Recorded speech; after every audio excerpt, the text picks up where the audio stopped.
was telling some folks here a little while ago, I moved to Hilton Head in February of '79. So it's a 2-lane road coming from Beaufort to 170, 2 lanes all the way to Hilton Head. I don't think Hilton Head had a traffic light. Half the plantations weren't there then. The Wexfords and the Palmetto Halls and a lot of others didn't exist. I worked with the Palmetto Electric Utility. I was the operations manager. Excuse me, when Sun City was coming, Sun City was the impetus for all of the growth in Beaufort County. They pulled me out of engineering and sent me out to what we call in the River District. We started a whole new operation out in that area. And, you know, if you've ever followed the Sun Cities, we went and explored some before this one got here to see how it was going to impact us from the electrical grid side. So anyway, did all of that, started hiring people out there, and then later moved back over Hilton Head and New River. And before I left and I retired, I was tasked with burying all the overhead power lines on Hilton Head. So I had a $34 million budget. Supposed to do it in 35 years or 30 or something like that. I was 22 years into it, spent $22 million. I was on schedule and on time and under budget when I left. But then, because of Sun City, they moved me out to Bluffton, and that was around 93 or 94. And Bluffton was still small, obviously. There wasn't anything but the squat and gobble. And later, as Bluffton started to change a little bit, I used to love it. I lived on Thomas Haywood Street, and when people would ask me where I lived, and this is a true story, I would say, look for the squat and gobble. Across the street is the Sippin' Cow.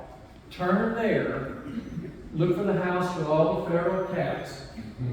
But if you see the goat, whose goat was it, Bridget? Ann Cook's. Ann was my neighbor. If you see the goat, you went one house too far. So I used to love to tell people about how to find me. But when I moved here, back in the Bluffton area, I got hooked up with Bluffton Rotary Club, and I've been there 27 years. That's where, I've coached teams and things like that in my youth, but really fell into the civic aspects of life, and my company had encouraged it. So I went through the process, became Rotarian of the Year, club president, and I share this with you only because, just to show that I was ingrained in doing goodwill in the community. In 2005, I went on the planning commission with Tina Toomer, Larry's wife. We used to huddle up because the packets were that big.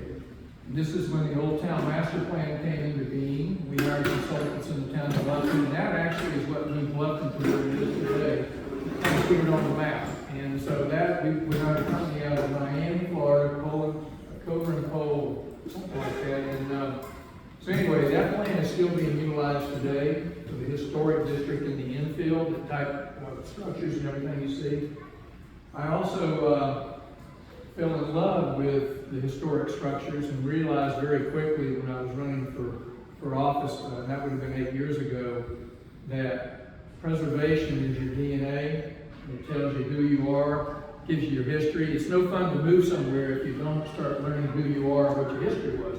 You're going to get that from Larry Toomer, because he lived here just like Bridget his whole life.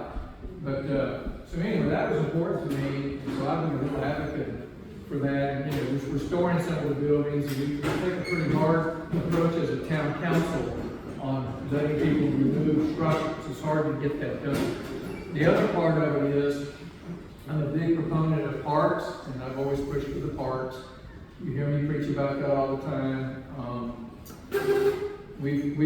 Bluffton does a really tremendous job on building great parks. Now, why is that important? When you lump all of this together, you have the Old Town District, the history, you have the May River, and I'm preaching the choir because this side of the room is Paul Hamilton, and where's Fred? Fred's one of our council members that we serve with. Fred grew up here. He's a native as well, and a lot of natives on this side. So anyway, it's important to know these things, and the other part of it is all of that together collectively builds you a great quality of life. It gives you a good community. And real quick, I want to say also that the town some things the town does by design, and part of that is, the town is now doing what we call mobile town halls. The first one we had, 4 people showed up at town hall.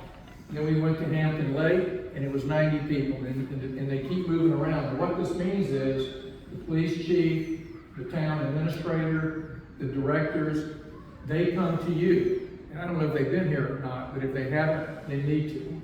They come to you, and they let you ask all the questions you want to ask. It's very transparent, and you get to get the flavor of each department and how we're going about things.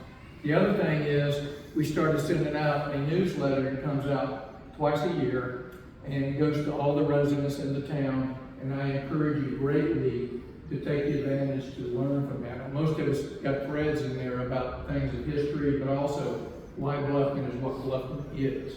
So all of this is very important to get to know who your town is. And with that, I think I've said pretty much everything. I love Bluffton. I think, the last part is we pushed for a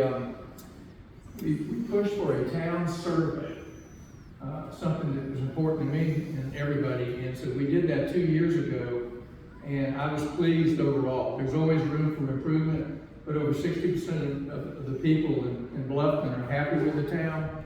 78% were happy with town staff and the way the administration works. And even more than that, are happy with the type of events that we do here, like the Christmas parade or the Christmas tree lighting. And I encourage you, if you have not been to either of those, you need to come because it's going to make you feel special. So anyway, thank you, and I'll wait for everybody else.